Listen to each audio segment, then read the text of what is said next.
বিশ্বে সবচেয়ে ক্ষমতাধর দেশের তালিকায় ৪৭তম স্থানে উঠে এসেছে বাংলাদেশ। যুক্তরাষ্ট্রভিত্তিক সংবাদ মাধ্যম ইউএস নিউজ এ তালিকা করেছে। এতে শীর্ষ ৫-এ রয়েছে যথাক্রমে যুক্তরাষ্ট্র, চীন, রাশিয়া, যুক্তরাজ্য ও জার্মানি। ১২তম স্থানে রয়েছে প্রতিবেশী দেশ ভারত। তবে মোট ৮৯টি দেশ নিয়ে করা এ তালিকায় পাকিস্তান, উত্তর কোরিয়া, ভুটান ও মালদ্বীপের নাম পাওয়া যায়নি। যুদ্ধবিধ্বস্ত ইউক্রেন রয়েছে তালিকার ১৪তম স্থানে, আর ইসরায়েলের নাম রয়েছে ১০ম স্থানে। এছাড়াও শীর্ষ ৫০টি দেশের মধ্যে মধ্যপ্রাচ্যের সৌদি আরব ৯ম, ইরান ১৬তম, সংযুক্ত আরব আমিরাত ১১তম, তুরস্ক ১৭তম, কাতার ১৯তম, কুয়েত ২৫তম, মিশর ৩২তম এবং জর্ডান ৫০তম অবস্থানে রয়েছে।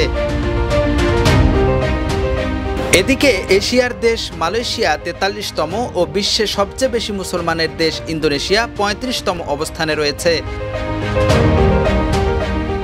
বিশ্বজুড়ে নেতৃত্ব, অর্থনৈতিক ও রাজনৈতিক প্রভাব, শক্তিশালী রপ্তানি, আন্তর্জাতিক জোট এবং সামরিক শক্তির উপর ভিত্তি করে এই তালিকা করা হয়েছে।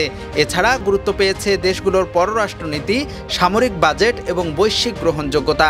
এ নিয়ে একটি ফটোকার্ড ফেসবুকে পোস্ট করে যুব ও ক্রীড়া মন্ত্রণালয়ের উপদেষ্টা আসিফ মাহমুদ সজীব ভুঁইয়া লিখেছেন, ৭ মাসে ৭৬ ধাপের চমক। ২০২৫-এ বিশ্ব শক্তির মঞ্চে ৪৭তম অবস্থানে বাংলাদেশ।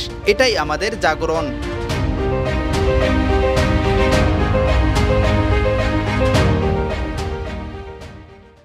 ইউএফটিসিএল এর সাথে ইনভেস্টমেন্ট এখন আরো ইজি।